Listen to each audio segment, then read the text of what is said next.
Hello and welcome back to another episode of Sports Tingz with me, Brandon Beasley. We're gonna get right into week 2 here. I'm so glad football's back. I cannot express that enough. But this week of games was very flip floppy.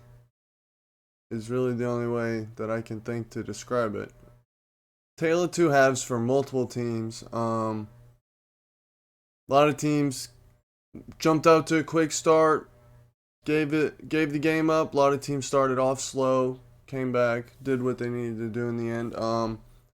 Some surprising teams are 2-0, and some surprising teams are 0-2. So this year has already gotten off to quite a weird start. We're gonna jump right into the slate of games here. On Thursday, we had KC and the Chargers. In terms of KC, I think that they're what everybody should have expected them to be. I know a lot of people thought that the Chiefs were going to be bad because they lost Tyreek Hill, but Patrick Mahomes is showing why, one, he's one of the highest paid, if not the highest paid quarterback in the league, and two, why they're always a top contender. It's because their coaching is great, they execute, they got a great quarterback, and they have key players to go to when the game really matters. So the Chiefs did what the Chiefs do, found a way to win the game.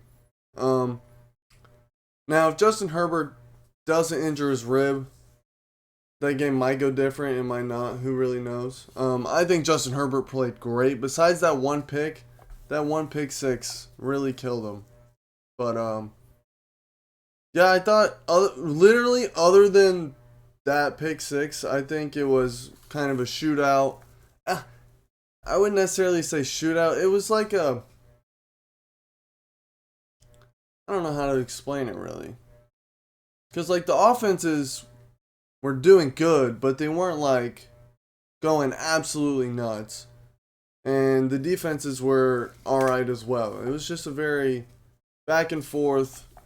It was almost like whoever had the ball last was going to win the game there. I don't know. But yeah, so I was impressed with what I saw from both teams, to be honest. Obviously somebody had to win, and it was KC. And I can't wait to continue to watch the matchups in that division as well. It's gonna be very fun to watch as the season progresses. And then we're gonna move on to Sunday's games.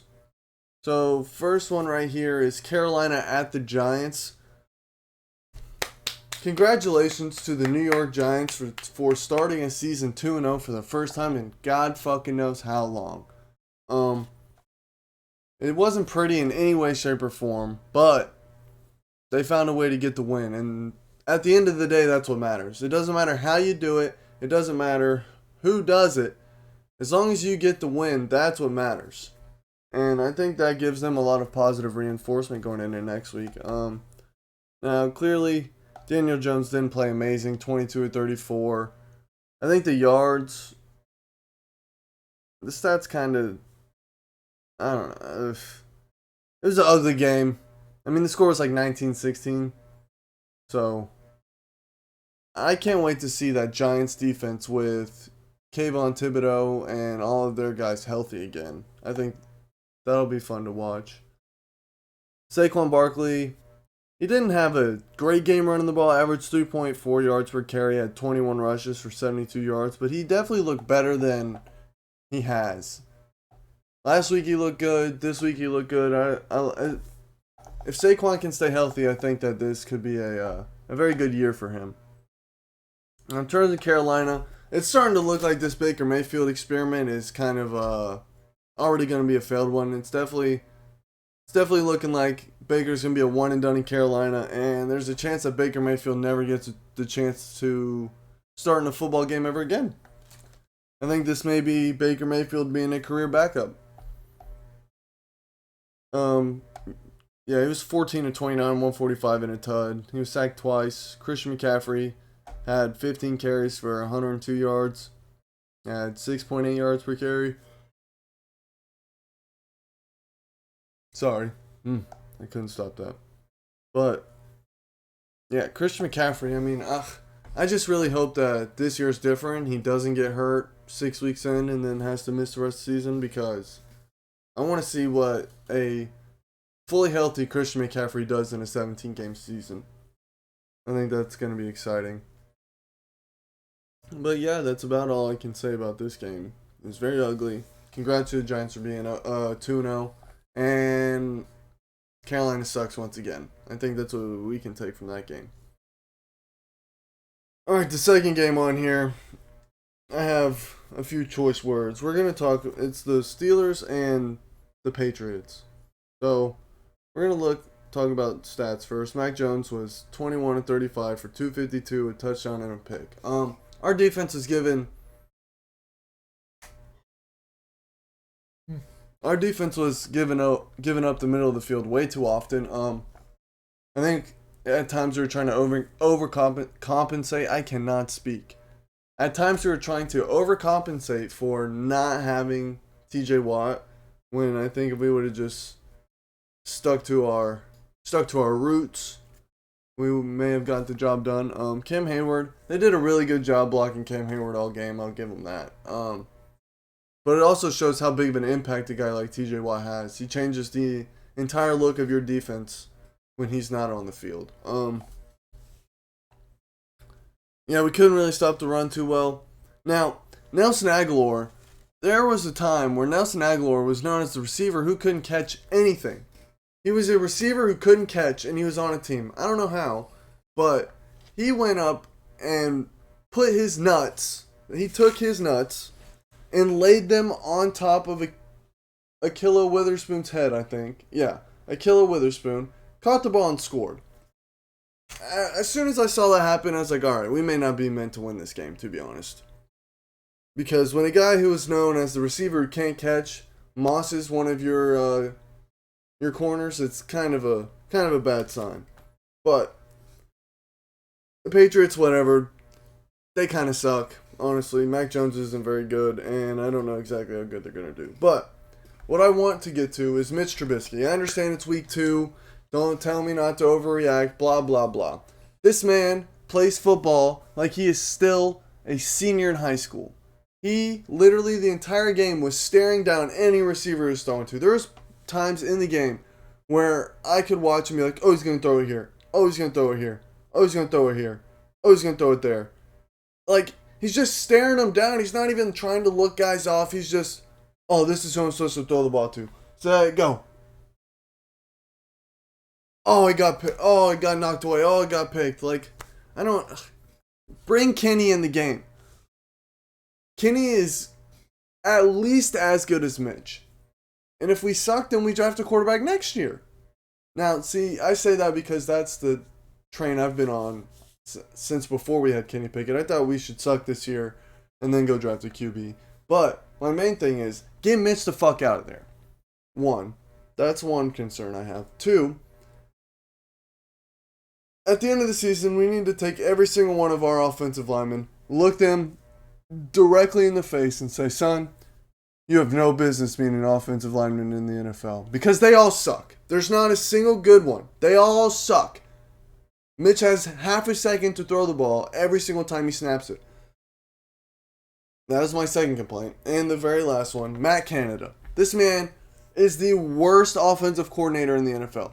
Last year, we gave him the benefit of the doubt because we had an old Big Ben and we had to kind of shrink the playbook because Big Ben's arm, blah, blah, blah, blah, blah.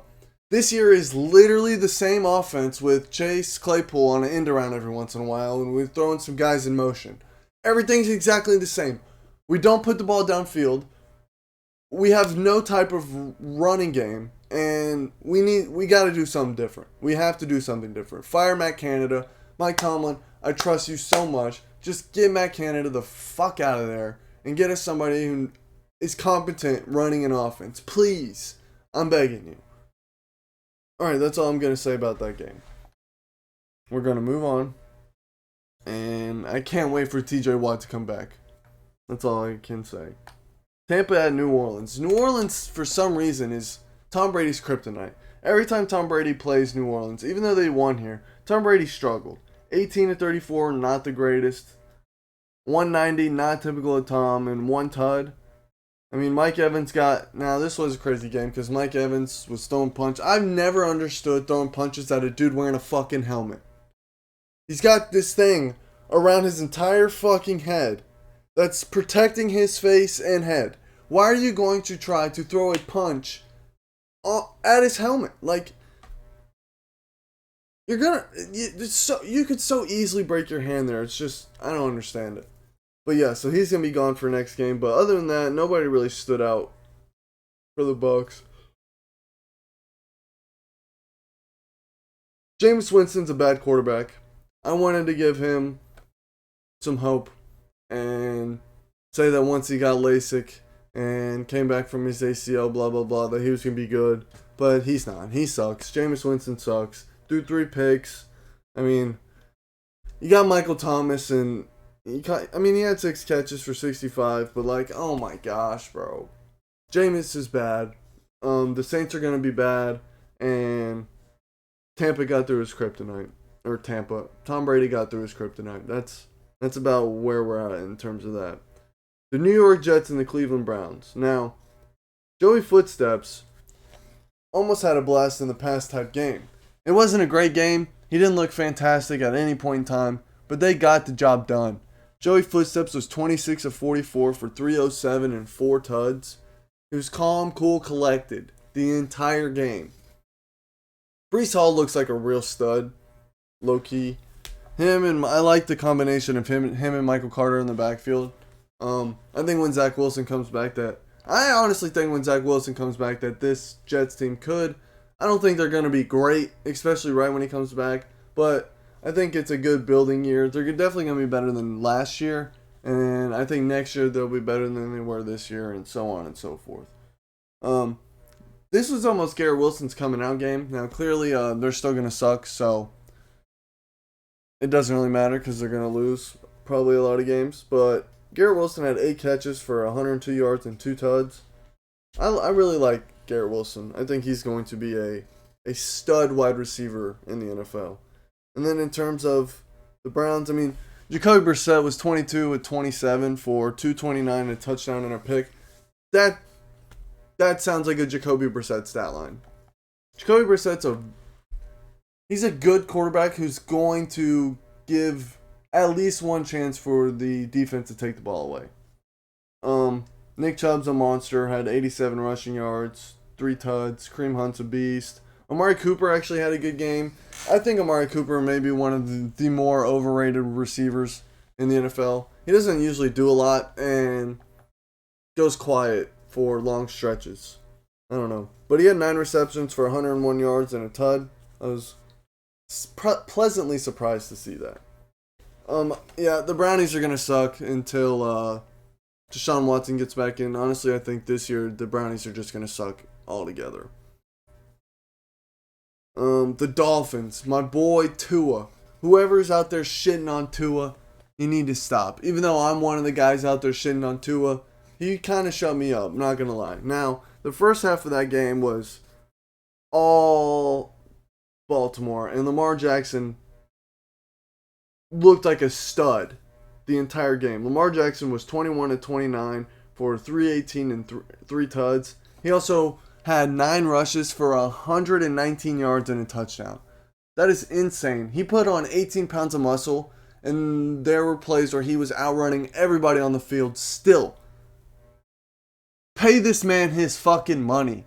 This man is out here balling. Lamar Jackson had a great game. I don't think the loss was his fault at all. His defense sucks. They blew it. They blew the game.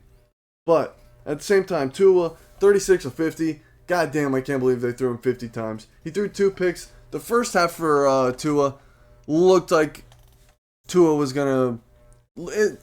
The way that first half looked for the Dolphins, it looked like if the whole game went like that right now, I'd be looking into this camera saying that the Dolphins are probably dead and they need to find a new quarterback. That's honestly probably what would have happened. But Tua went off. I think that they're as the season progresses. Clearly, they're still learning their new offense under Coach Mike McDaniel's. Tua's still learning how to handle the combination of Tyreek Hill and Jalen Waddle. I think that may be one of the best wide receiver duos in the league as well. Jalen Waddle's a fucking beast, and obviously we know what Tyreek Hill is. Tyreek Hill can literally run by anybody, and it's nuts to see. It is. It's very nuts to see. But yeah, I'm really proud of Tua, honestly, in this one. I think he did a great job. He put the team, I wouldn't say on his back, but he made winning plays when it counted. It doesn't necessarily matter that your first half sucked. You still had a chance to go out and win the game, and that's exactly what Tua did. Threw for 469 and 6 tuds. That's nice. Tyreek Hill had 11 catches for 190 and 2 tuds. Jalen Waddle, 11 catches for 171 and 2 tuds. Mike Gesicki had 4 catches for 41 yards and a tud. I mean, those three right there, that's going to be who's going to get the majority of the targets in terms of throwing the ball. It is. Yeah, God, that Ravens defense they suck. They do. And you hate to see it because you could put a decent team around Lamar Jackson. I think he can take you a lot of places. Moving on to the next game here, I'm looking at the Washington Commanders at the Detroit Lions. The Detroit Lions got some fight in them. They got some dogs over there in Detroit. DeAndre Swift is a dog. TJ Hawkinson's a dog. Jared Goff sucks dick, but that's fine because he's playing pretty decent. Amon-Ra St. Brown's a dog. DJ Chark's a dog. I mean, their offense is young, but they're good. Frank Ragnow's really good. Their offensive line isn't awful. It's not great, but it isn't awful. The receivers are really nice. They have good running backs. Jamal Williams is a good power back for them. I really like what the Lions got going on over there. Their defense could use some improvement, but I mean, they went out and got a dub. The Washington Commanders are dead. Carson Wentz sucks. I feel really fucking bad for Terry McLaurin because he's going to have to deal with this awful quarterback all year. And if I'm the Commanders, I may have think about putting old Taylor Heineke back in there and just letting the season roll there. But Jared Goff was 20 of 34 for 256 and 4 tuds. See, that's not bad. Amon-Ra St. Brown had 2 rushes for 68 yards, and he also had 9 catches for 116 yards and 2 tuds. I mean, he's out there doing everything for him.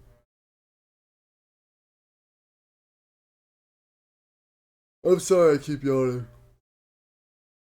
It's late, and I'm a little tired. Sorry. Gosh, this episode is going to be a quick one, it's seeming like. We got the Indianapolis Colts at the Jacksonville Jaguars. As I was just saying about the Washington Commanders, I have a feeling that the Indianapolis Colts might be dead. They're not as dead as the Commanders yet, but the Indianapolis Colts went out and laid a fucking egg. Okay? They suck. I'm pretty sure.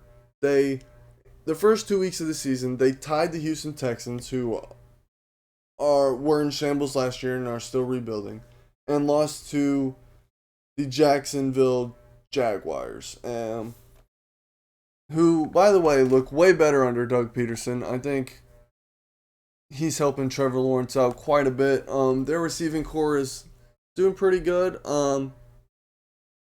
Christian Kirk, I think he's still overpaid, but I mean, he scored today for him.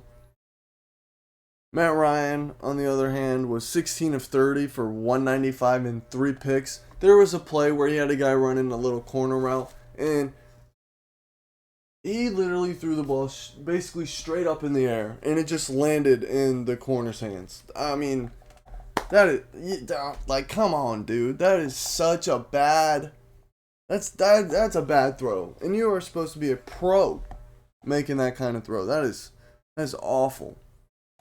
It's also very clear that the receiving core of the Colts is the worst in the league, 100%.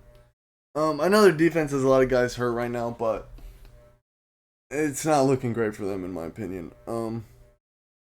One of I have to say one of the most underrated running backs in my opinion is James Robinson on Jacksonville. Now he only averaged 2.8 yards a carry, yeah, but 64 yards, had a tud, and that man can break some tackles. He's small, but he's literally like, I wouldn't go as far as saying Maurice Jones-Drew 2.0, but he's very similar to that Maurice Jones-Drew build. And I don't know, that's just something that I enjoy watching a lot. Guys running the ball like that. I do. Christian Kirk had 6 receptions for 78 yards and 2 tuds. Evan Ingram had 7 catches, which surprised me because last I remember, Evan Ingram couldn't catch shit. Marvin Jones had 3 for 33. Travis Etienne 3 for 33. Doesn't. I mean, at the end of the day, the Jackson Duval Jaguars went and got a win against a big division opponent, and the Indianapolis Colts are in shambles. I don't understand why they don't hand the ball off more. I understand there's 8 guys in the box, but you ain't got any receivers anyway. Might as well try, right? On to the next one. The LA Rams. I must say, Matthew Stafford is starting to kind of slip back into the Detroit Matthew Stafford, where he's throwing a lot of picks, and we were giving him a lot of excuses because he was on a bad team. But they did win. The Rams won 31-27. This almost became another one of those games where in the first half it looked like the Rams had the game, basically won already, and then the Falcons come back. They almost win. They don't, obviously, but I don't know. The Rams of this year do not look like the Rams of last year, which I guess expecting them to look in Super Bowl form week 2 is a little much, but you guys get my drift.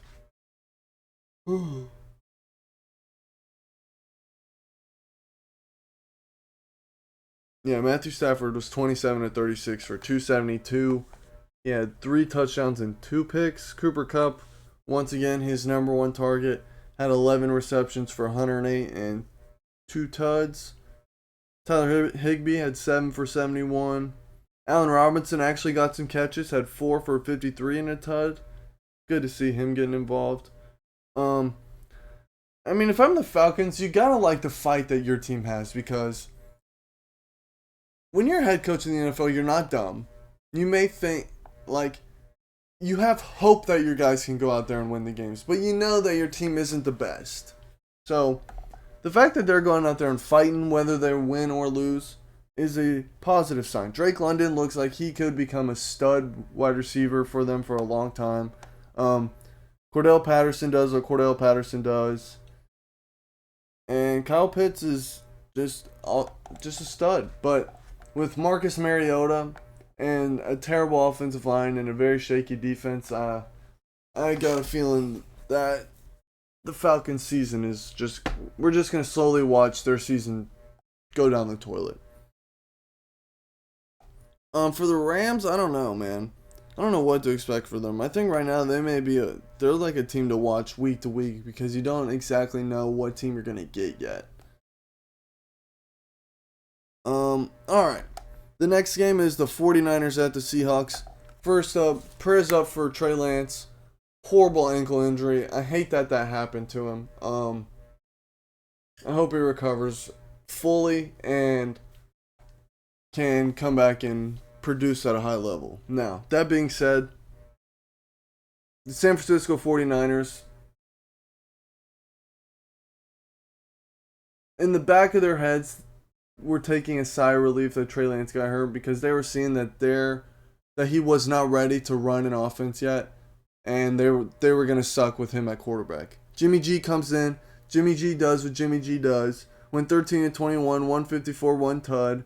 Nothing crazy, but you don't expect anything crazy from Jimmy. He managed the game very well. Russian, I don't even know who Jeff Wilson is. I mean, they always have crazy guys run the ball. Debo ran the ball 4 times, had 53 yards. Brandon Aiyuk had 5 receptions for 63. Debo had 5 for 44. They had who's this guy?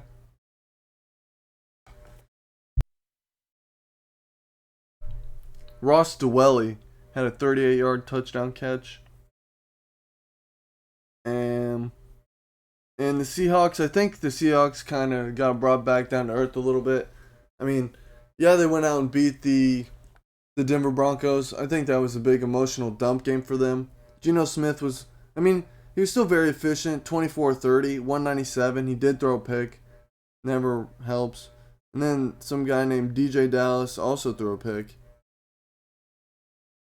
which is never good. Because clearly that was a special play, and negative special plays are never good. Their run game non-existent. Their offense is just terrible. I feel bad for DK in that situation, to be honest.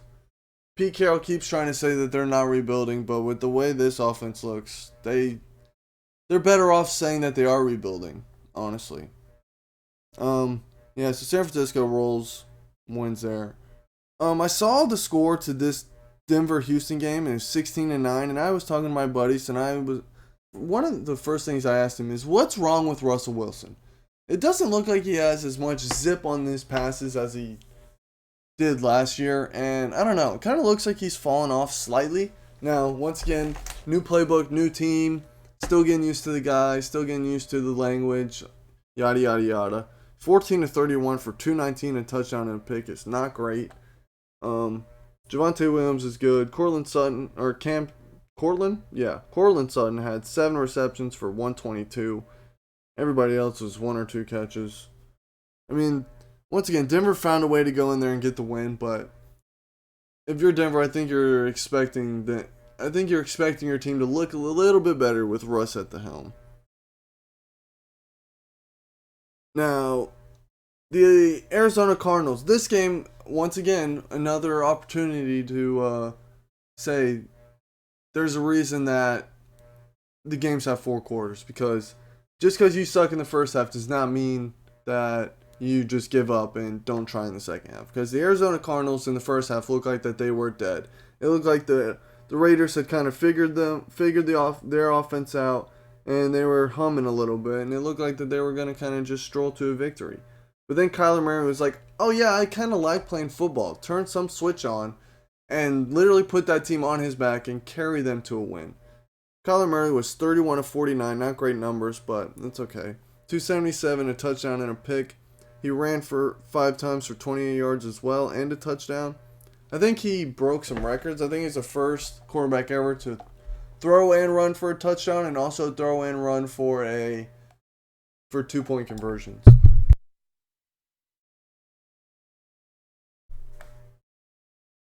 So, just a little weird thing. Zach Ertz led the team in receiving yards. Kind of wild. 8 catches for 75. Marquise Brown had 6 for 68. Dortch had 4 for 55 and a tud. I mean, this is also another example of not every game's going to be pretty. But as long as you go out and do what you need to do and come up with the W, it doesn't really matter how it looks. Now, if I'm the Las Vegas Raiders, I think you're going into this next week saying, there's no way we're 0-2. Like, we clearly haven't been putting our best foot forward. And I think this week is going to be their upcoming game they're going to have to get a win. If they don't get a win, then I think it starts to become almost a full-blown panic thing for the Raiders. I mean, Derek Carr was 25 of 39 for 252 and 2 tuds. I like Derek Carr. I hear things. People are not as big on Derek Carr as I thought that people were, and so some people kind of expected this, which I am not one of those people. But to hear that kind of blew my mind. Hunter Renfrow had 7 for 59. Mac Hollins, had 5 for 66. Darren Waller had 6 for 50 and a tud. Devontae Adams had 2 catches for 12 yards and a touchdown. That is not winning formula right there, to be honest. We're going to Dallas and Cincy. Prayers up again for Dak. Hope you recover quickly, my friend. But Cooper Kush was wheeling and dealing, baby. Had himself a game. I saw in our Off the Ball Network group chat, somebody said that this is a fluke game for Cooper Rush. He's given Cowboys fans false hope because next week he's going to come out and shit the bed and they're going to suck with Cooper Rush. 19 to 31, 235 and a tud. I mean, they're not crazy numbers or anything, but hey, again, you got the dub. A dub's a dub, always. Zeke had 15 rushes, 53 yards. Tony Pollard had 9 for 43 and a tud. Tony Pollard's very good. I think they get a steal from... I think they are almost stealing when it comes to what Tony Pollard produces compared to what they pay him. Noah Brown had 5 catches, 91 yards and a tud. CeeDee Lamb had 7 for 75.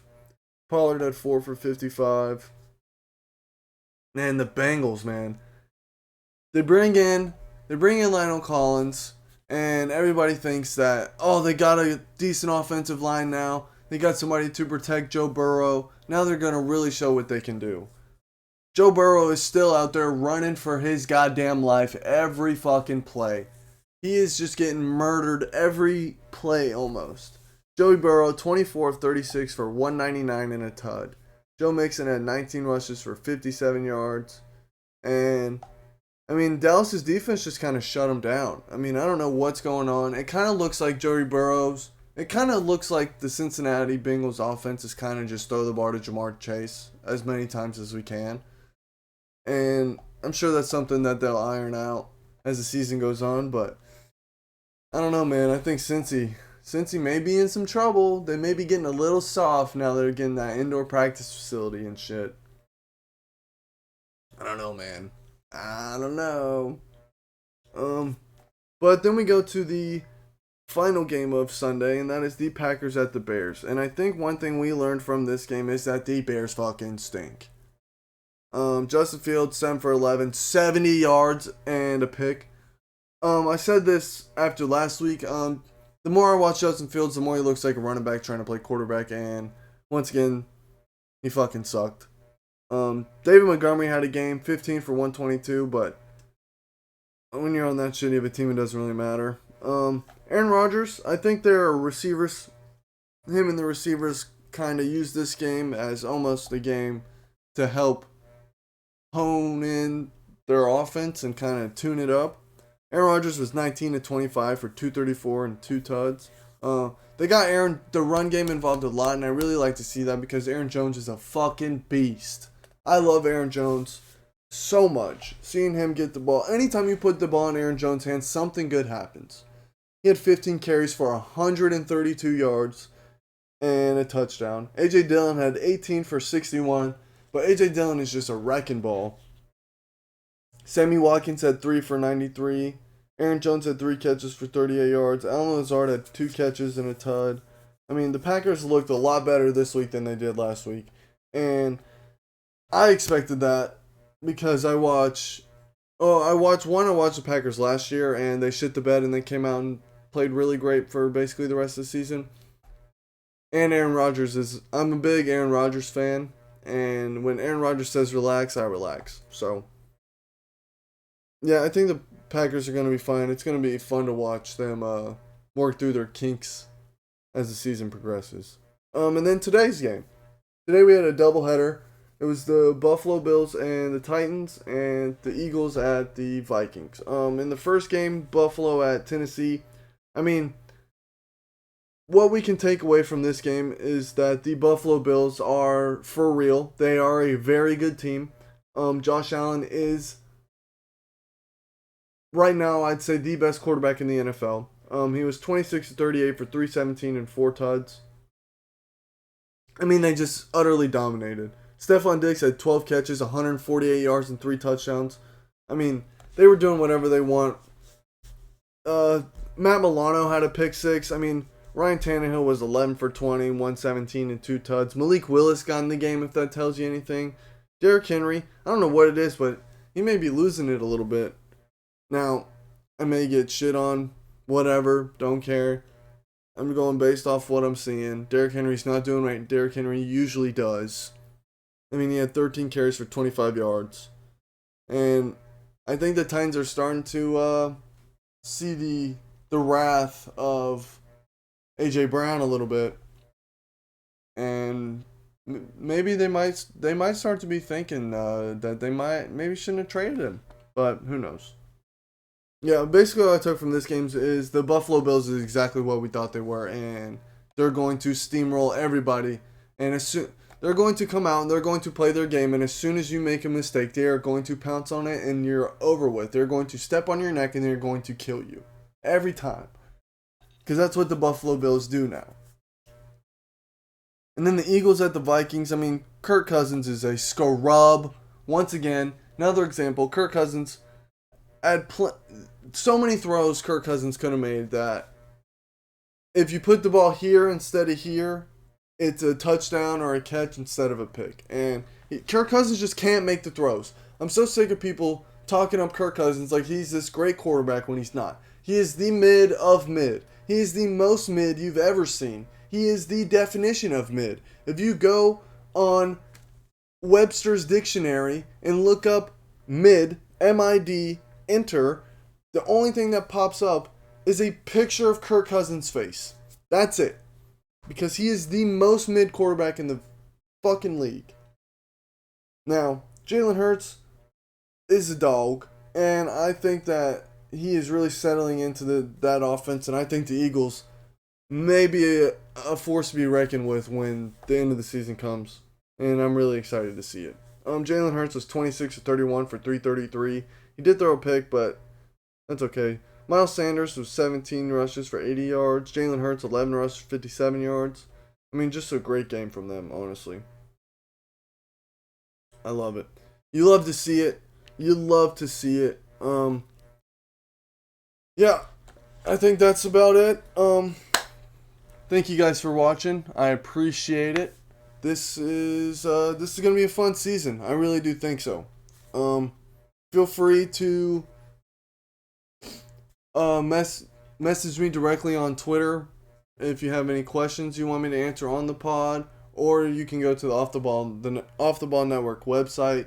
You can find any pods. We got great writers. Everything you need to find in terms of this network and this podcast and all that is on the Off the Ball Network website. Make sure you follow Off the Ball on Twitter. Make sure you subscribe to our YouTube. Make sure you follow us on Instagram, Facebook. Anything that you can follow us on, follow us. Please. You'll be doing us a grand gesture. I really appreciate it. I do. And now before we go, we're going to get these wonderful ad reads.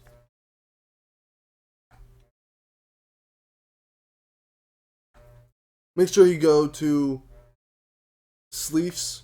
Sleeves are a designer. They design and produce custom compression gear, anything from arm sleeves, headbands, and more. There's wholesale options available, and they are proudly designed in the U.S. Please go to sleeves.com today. And thank you to Sleeves for being a sponsor of Off the Ball Network.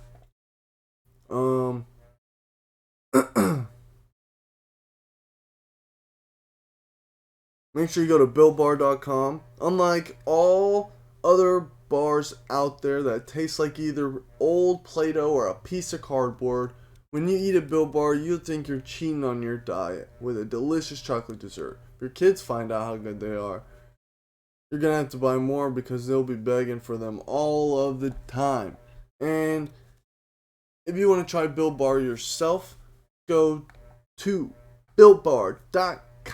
Enter the referral code Off the Ball, and that'll provide you, your friends, and your family with 10% off. That's Off the Ball in all caps at BuiltBar.com. Referral code Off the Ball.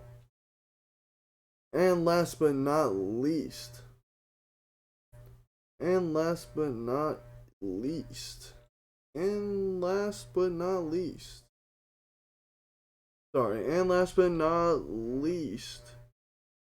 Listen up, sports bettors. Your favorite sportsbook, BetUs.com, is back for our 28th year of NFL action. With the industry's biggest sign-up bonus of up to 200%, BetUs offers our members the opportunity to cash in on all of your favorite sports, including the NFL, UFC, and the MLB.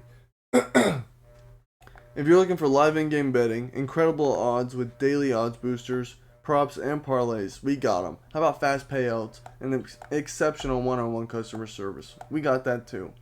Log on to betus.com or call 800-792-3887.